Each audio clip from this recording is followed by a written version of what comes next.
Good day to you.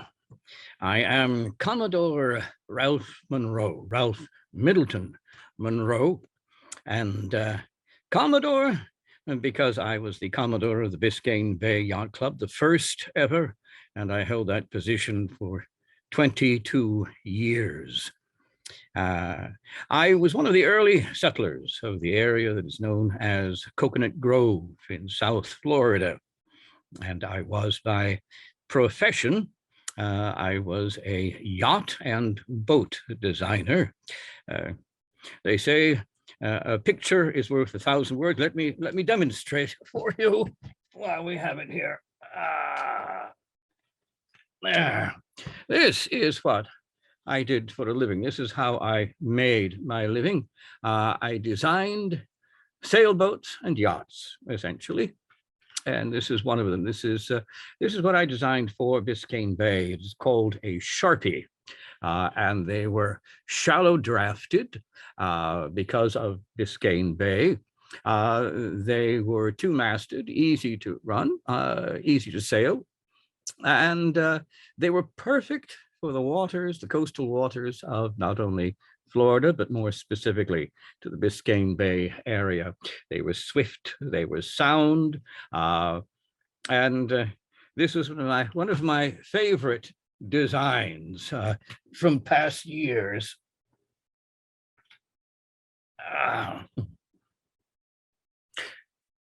So let us begin. I already told you, my name is Commodore Ralph M. for Middleton Munroe, and Coconut Grove and Biscayne Bay was the area that I both loved and where I lived for a great deal of time. Coconut Grove has changed immensely over the years, but I was blessed to know her when she was almost untouched wilderness, when she was also home to a handful of wayward travelers, rugged individuals. She would retain her beauty, but some of her charm was sacrificed in the name of progress. In 1930, I would publish a book entitled The Commodore's Story, revealing details of my life, those early times, and the impact of Coconut Grove and Biscayne Bay upon my family and the people who shared a vision. This was the book that I wrote, The Commodore Story. I was assisted in the writing by Vincent Gilpin, who was a lifelong friend and a fine writer in his own way. I wore many hats in my lifetime, but from a young age back in Staten Island, I was drawn to the sea and sailing. I would become a yacht and boat designer, as I showed you previously, a sailor, an avid photographer, a naturalist, which one would often become when one lived in the Coconut Grove area. I was an author, limited. I was an accomplished builder. Many of the skills that I used in building boats turned out to be very, very handy when it came to building residences and hotels and such in the Coconut Grove area. I mentioned earlier also, I was the first Commodore of the Biscayne Bay Yacht Club. It says for 20 years there, but it was actually for over 22 years. And the title Commodore, even after I ceased being the Commodore of the Yacht Club, the title became a nickname and it stuck. I was born April the 3rd in the year 1851. The son of Thomas and Ellen Middleton Munroe. My birthplace was New York City. It was on 22nd Street, near 4th Avenue. Now, you may think when I say that I was born in New York City that I was a cityfied sort of fellow, but when I grew up there, farmland was only a few blocks away from us, so it wasn't the city that you may know nowadays. I had two sisters, Minnie and Ellen. My father was a successful businessman, but that would change with time. This is a photograph of my mother. She had hopes that I would grow up to be president of the United States. strangely, I think that I disappointed my mother in that respect. I, who would eventually become a boat designer and a photographer. As a photographer, oddly enough, I have no pictures of my father. I do, however, have a picture of my grandfather, William Munroe, who famously created the first American wooden lead pencils in the year 1812. Our family would move to Clifton, Staten Island in 1854. Growing up near the sea, I became fascinated at an early age with boats and all things maritime. The New York Yacht Club held the first America's Cup race on August the 8th, 1870, with the British yacht Cambria racing against 14 American yachts. The American schooner Magic won that race, and I got to witness the victory. It was beautiful. It was magnificent. It was a sweet victory for America. The Cambria, by the way, the British yacht that challenged us came in 10th out of 14 or 15 altogether. And the America, the yacht that the America's Cup takes its name from, when it first competed, it competed against the British in England, and it was called the 100 Guinea race. And it was a race around the Isle of Wight. And oddly enough, the American vessel America took the prize.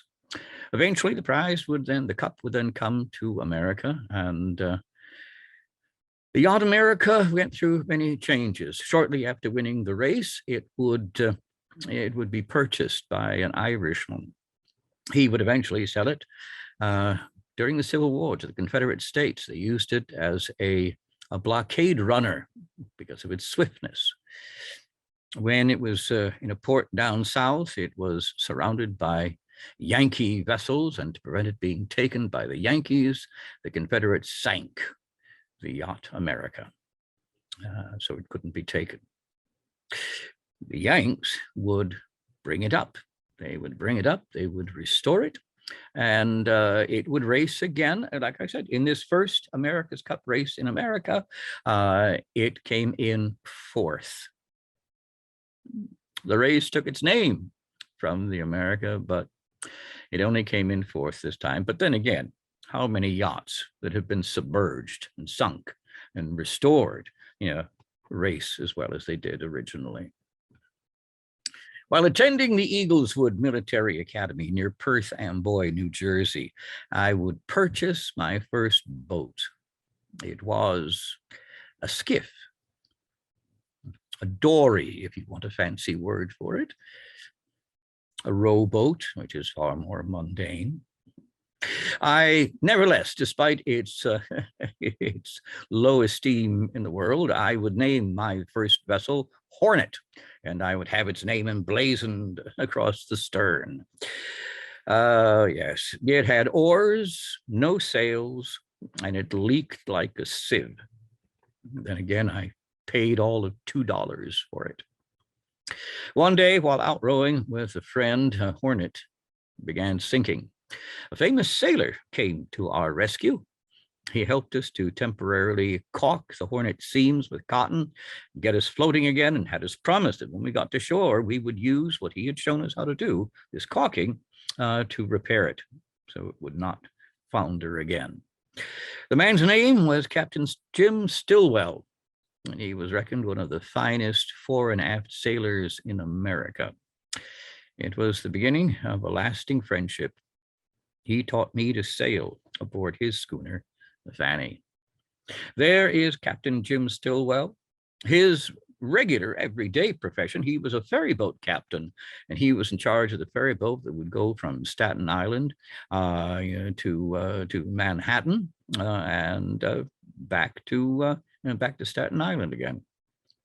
But it was in his spare time, when he indulged his love of sailing, that he entered many international and local sailboat racing races. He was quite the enthusiast. I always felt as if I led a normal sort of life, but when I consider the people that I was meeting and rubbing shoulders with, I was most fortunate. My family were friends with Henry David Thoreau and with Ralph Waldo Emerson. They were often house guests of ours. Amongst my friends and classmates at Eagleswood were William Page, the artist, and soon to be partner with Matthew Brady, Louis B. Tiffany, who was soon to be famed for his design and stained glass work, and R.M. Colgate of the famous soap family, who would eventually make toothpaste. In a chance sailing off of Staten Island, I would meet William Brickell and his wife Mary, who would tell me of a place called Biscayne Bay. He would invite me on a sailing voyage down to Key West with a brief stop at Biscayne Bay. It was about to change my life, but not immediately.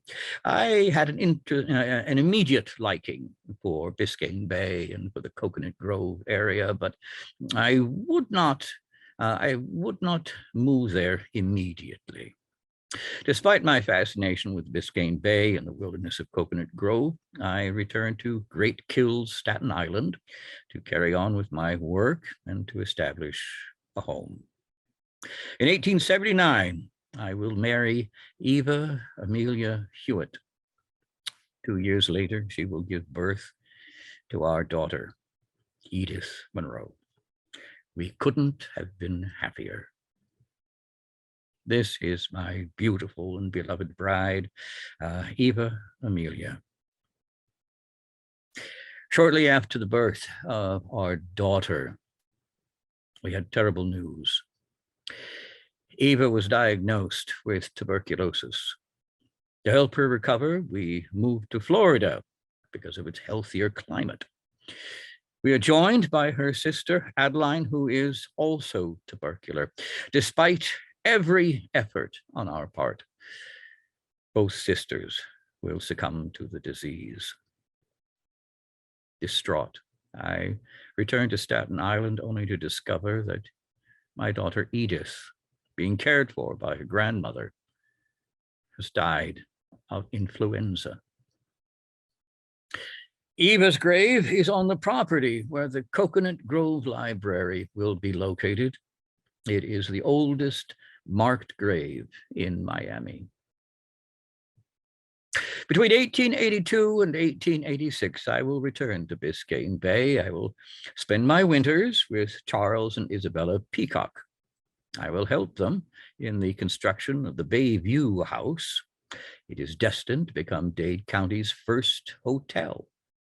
Its name will eventually be changed to the Peacock Inn. It is a popular destination for travelers. The Peacock Inn is expanded several times. I'm afraid it is not a wonder of architectural splendor, but it was a very practical place, and it was very popular with the travelers.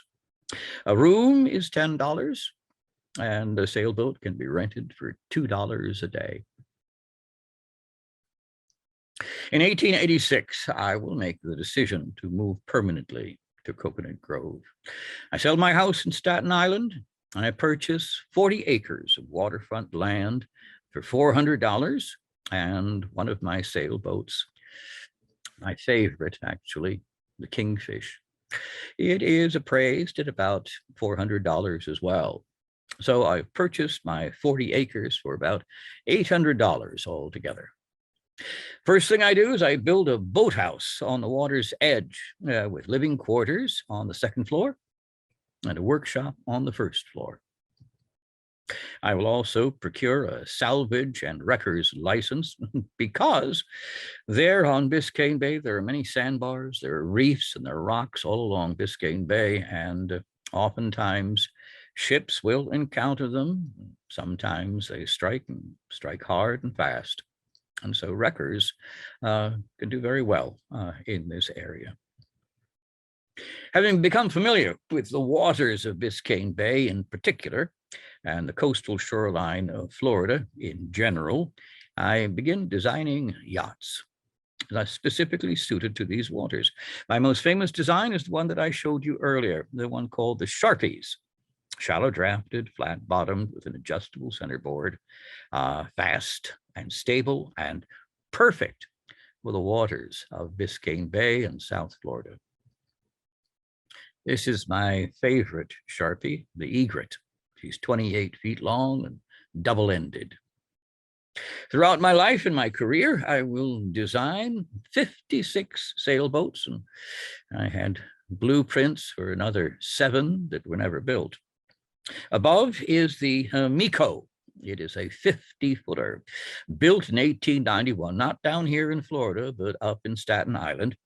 It would set a record, 6.5 days from Biscayne Bay to Staten Island.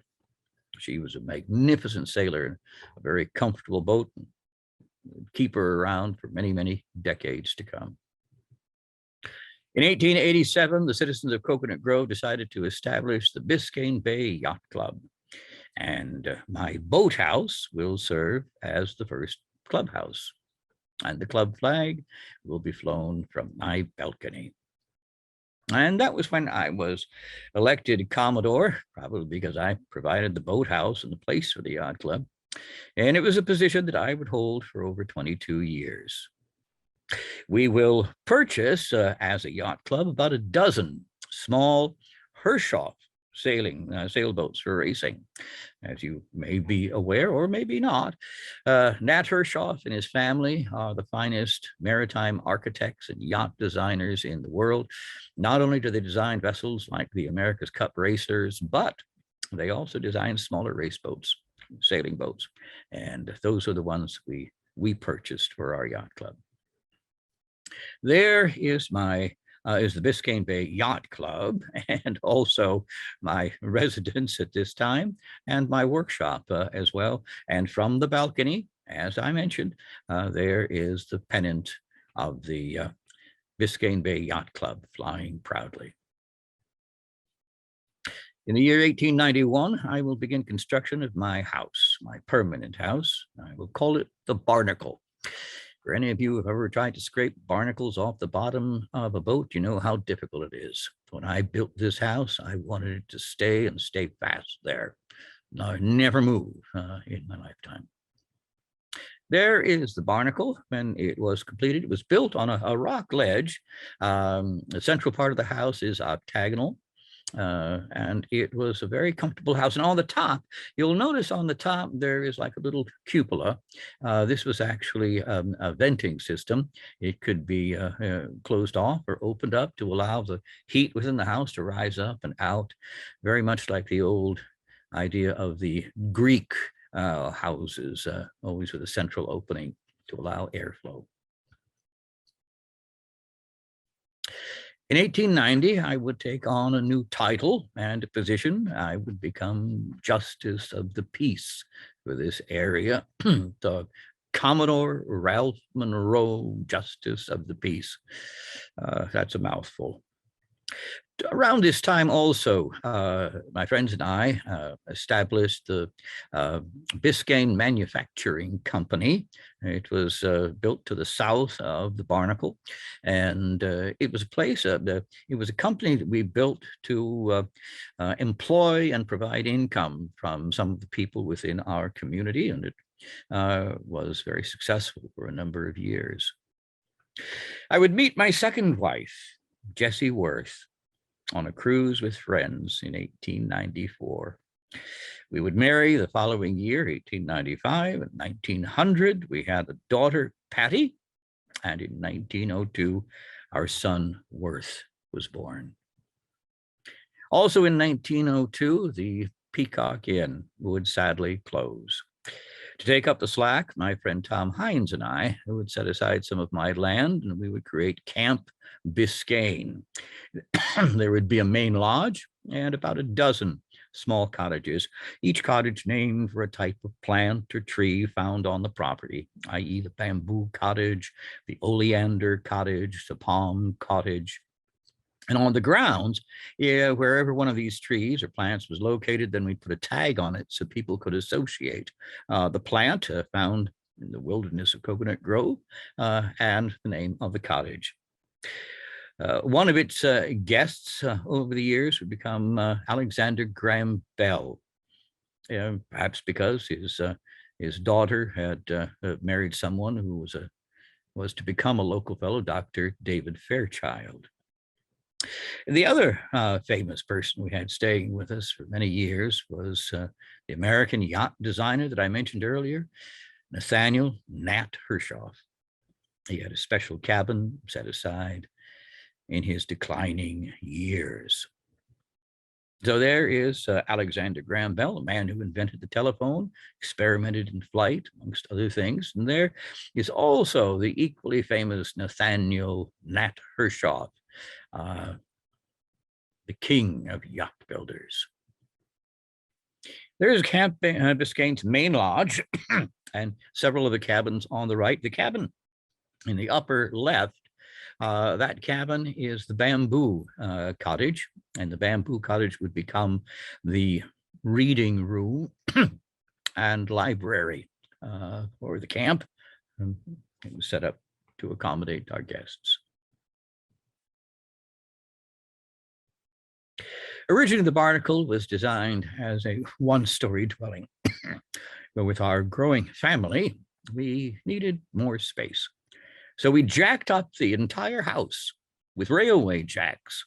We built a stone ground floor beneath it. While construction was taking place, we couldn't live in the house, of course, so our family lived in one of the Camp Biscayne cottages. The ground floor would be solid and the second floor would be cozy. We would eventually add to that, of course, a library and additional rooms adjunct to the building itself. This is what it looked like up on its rock ledge when it was completed. And there you see one of the added buildings to the side as well on the right. And this is the interior. This is the second floor, and the second floor contained the bedrooms, and the architecture was different. The attic was actually open, as you can see, looking up, and those ropes that go up the ceiling, very much like a vessel, like halyards on a vessel. They were designed to be able to open and shut air vents on the roof itself. Some of the wood and the timbers used in this house was wood that I salvaged from some of the wrecks that we would occasionally work on off of Biscayne Bay. Both Patty and Worth were taught to swim, fish, and sail at an early age. They were also given daily chores to perform. We thought that sort of discipline was good for them.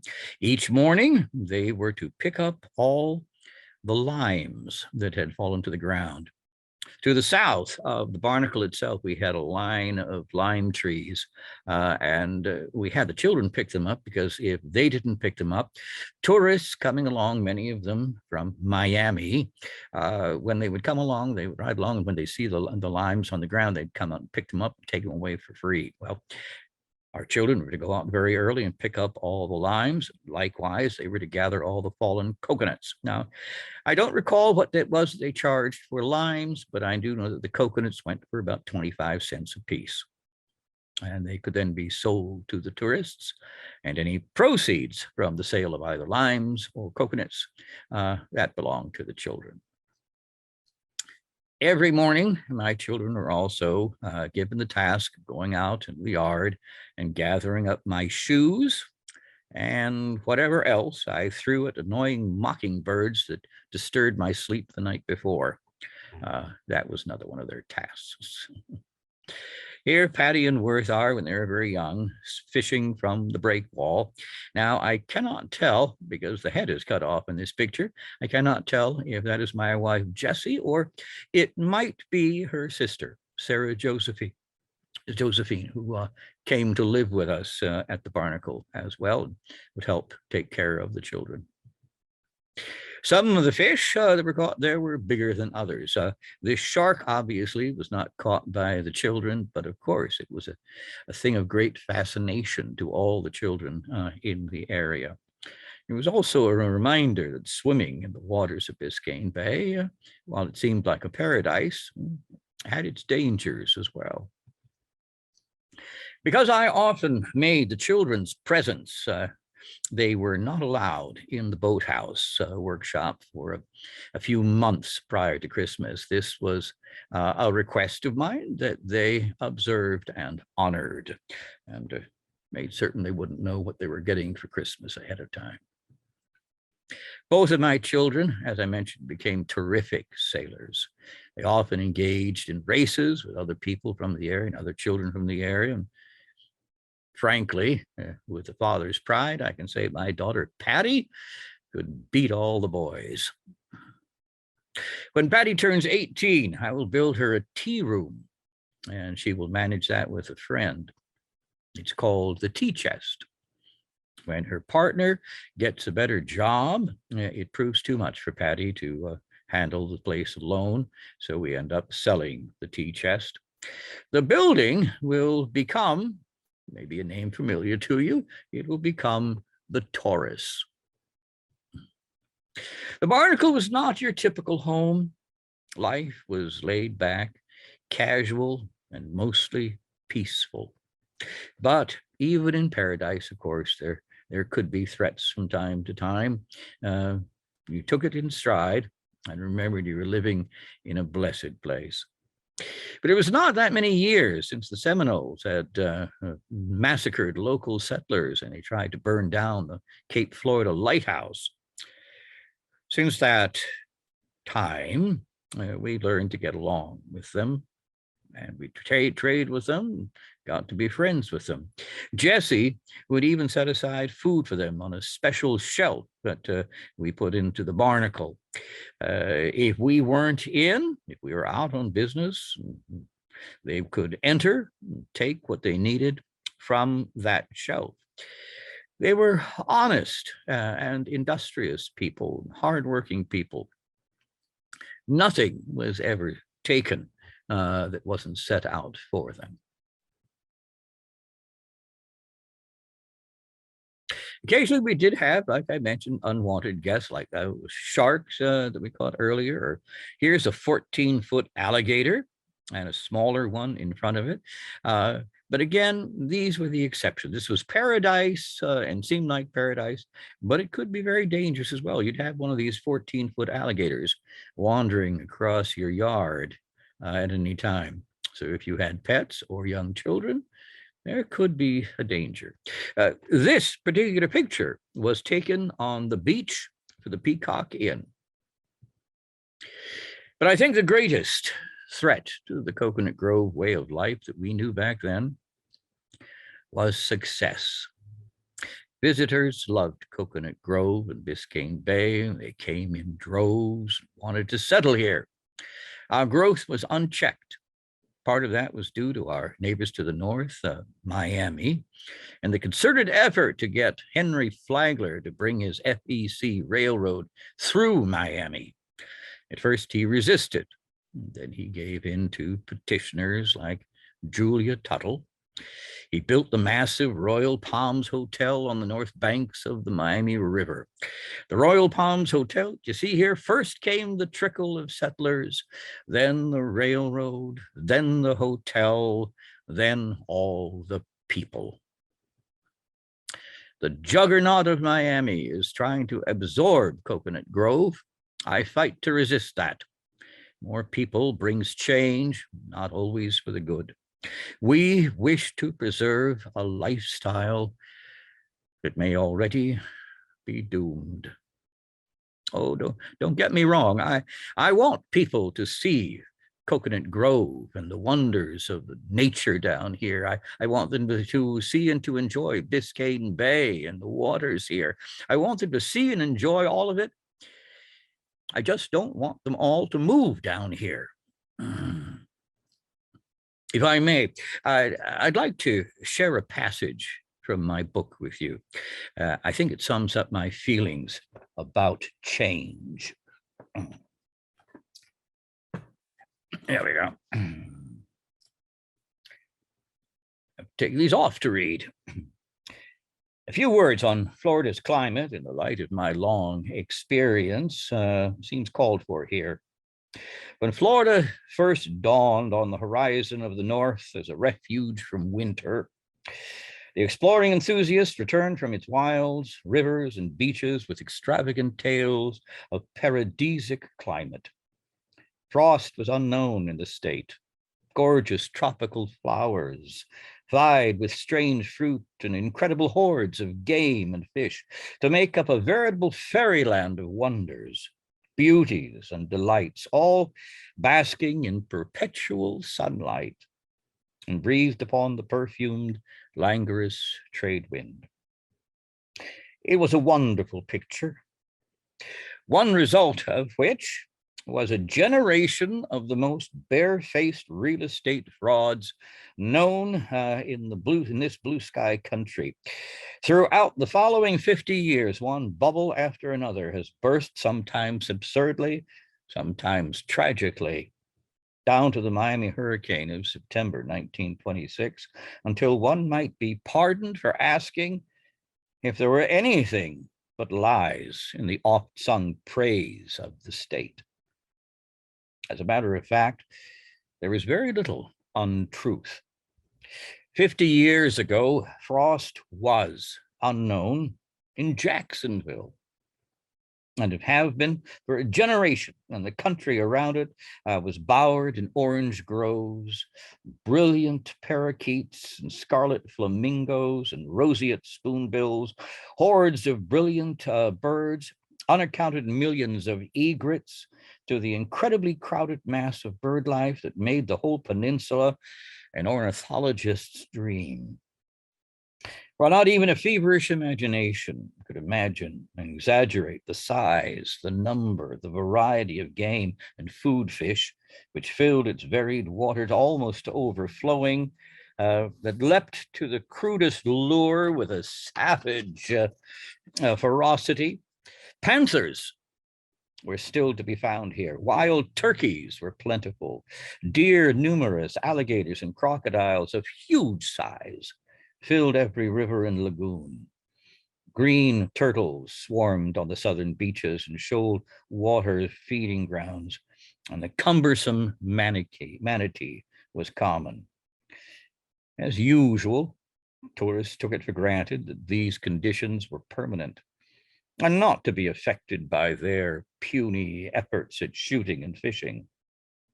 Each St. John's River steamer carried a circle of sportsmen on her forward upper deck, armed with the latest repeating rifles and popping away at every alligator that showed its nose.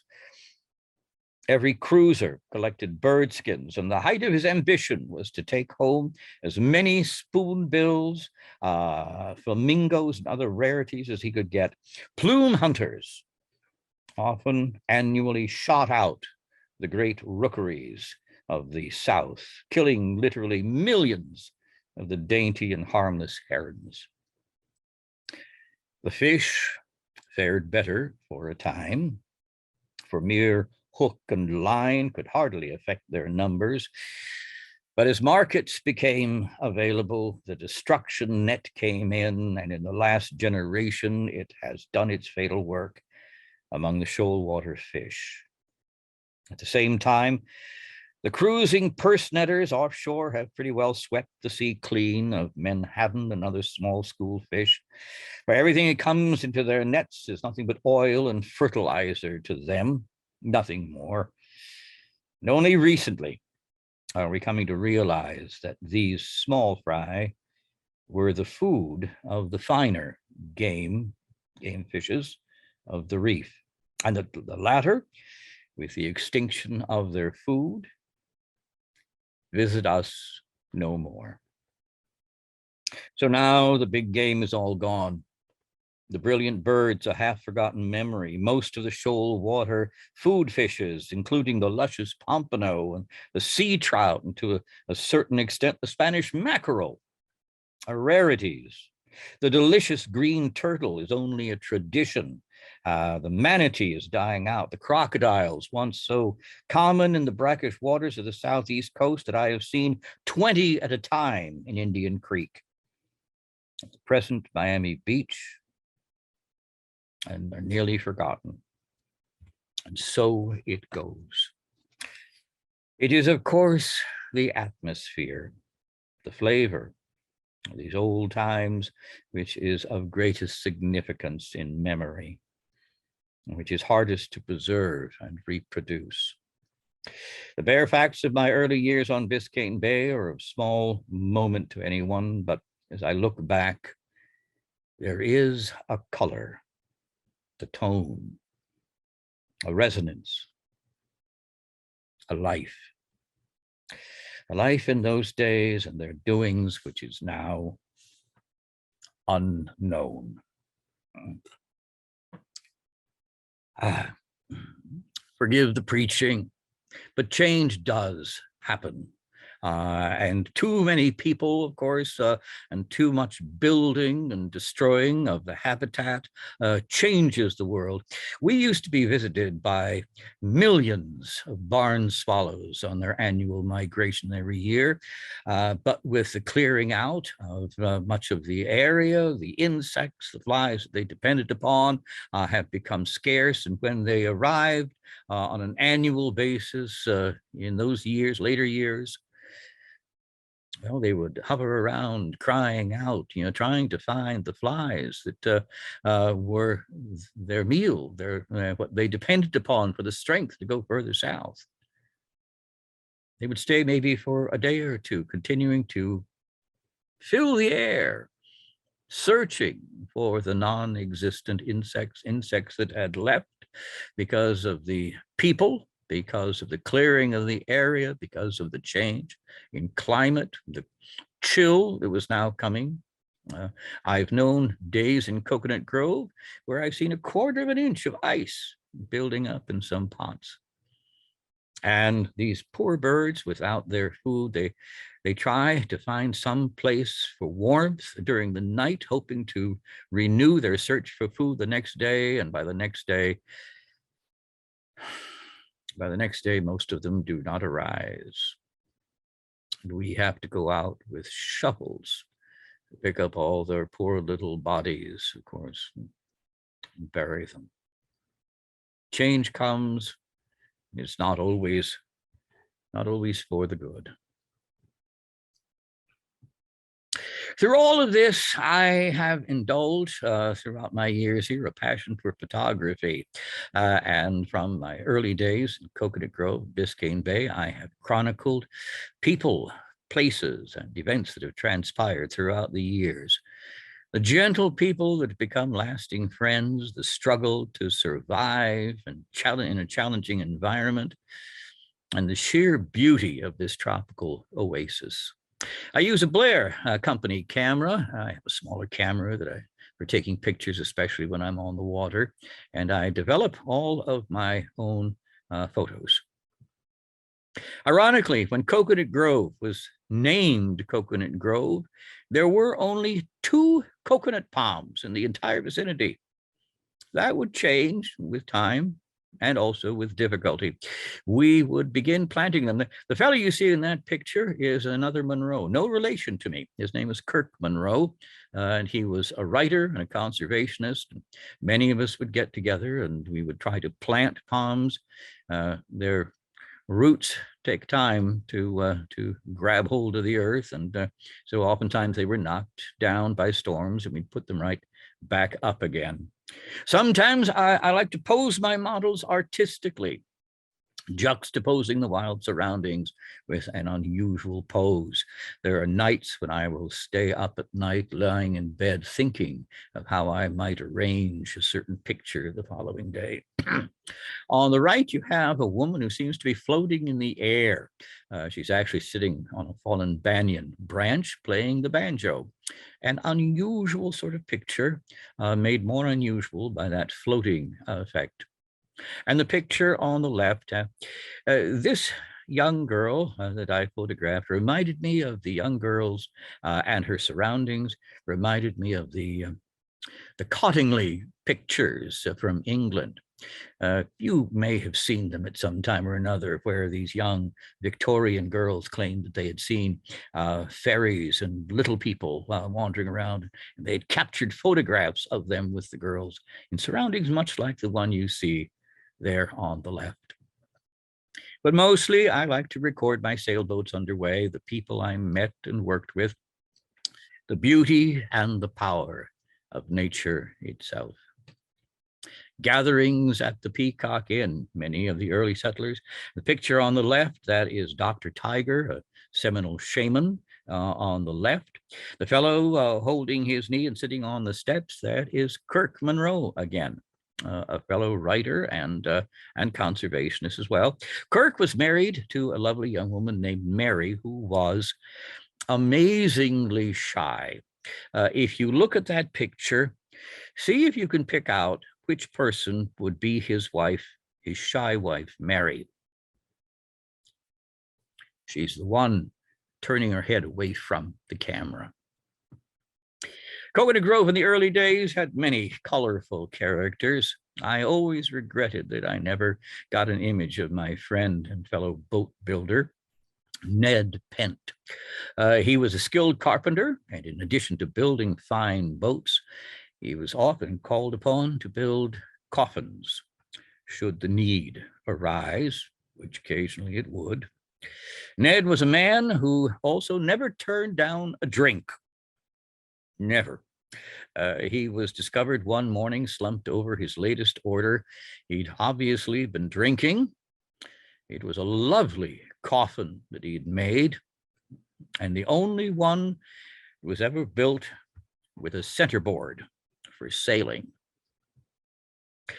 Here's a picture of the Cape Florida light. That was the light and the building, although the building's been replaced. That was the building that the Seminoles tried to, they did accomplish burning that down. They tried to burn down the lighthouse as well. They were not successful. And another rather moody picture of the Fowey light. In the early days, there weren't any markers out there, hence we had all the shipwrecks, but eventually they put up a light there. The Fowey light is over rocks that come up quite close to the surface and can certainly doom a ship if it doesn't observe the warning.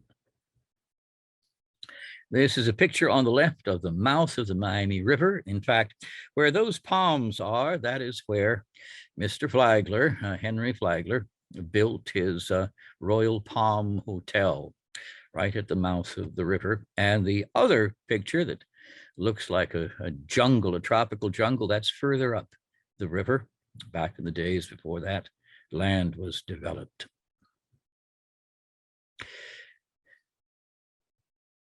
Biscayne Bay is mostly shallow. She kicks up easily.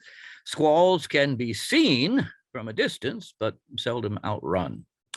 And every so often, the unthinkable happens. September 11th, 1926. Most people, I believe, never saw a weather report. Might not have made a difference if they had. Those of us that knew the signs found it hard to overcome most people's complacency. When it struck hard.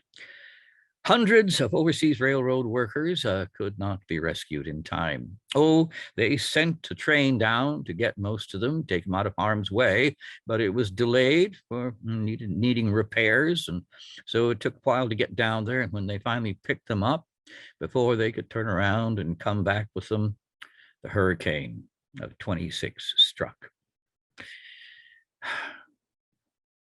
Most of the men drowned. And drowned at a place called Isla Morada. Because of its weight, the locomotive and its tender, that car that carries all of its coal, were the only parts of the train not washed off the tracks. They found bodies for months afterwards. Sturdy construction took a beating in the hurricane, but shoddy construction, which is often the result of very quick growth, rushed construction, didn't stand a chance. Hundreds died, many more were never found. At the Barnacle, we lost the boathouse, many years worth of designs, tools, and equipment, but those things could be replaced. The house was damaged, but Jesse and I were fine, and that was what was important. It was a setback, but we survived, and of course, we would rebuild. Like balmy breezes, flamingos, and palm trees, hurricanes are a part of the Florida experience. It's not a case of if one will hit, but when and how hard. And in the interval between these hard lessons from nature, the wind is fair and there's good sailing to enjoy. I would continue sailing until I could no longer steady a tiller or ease a sheet. I would leave this world on August 20th in the year 1933 at the age of 82. If you wish to learn more about the early days, Coconut Grove in South Florida, Biscayne Bay, all of these things, early Miami, by all means, they are still available today, I understand. Pick up a copy of the Commodore's Story, my book, written with Mr. Gilpin. And you can learn a great deal in far more detail than I could ever share with you in our brief time together. I thank you for joining me, and I hope that we will have the opportunity to meet again sometime and talk over old times on Biscayne Bay and early Coconut Grove. I thank you.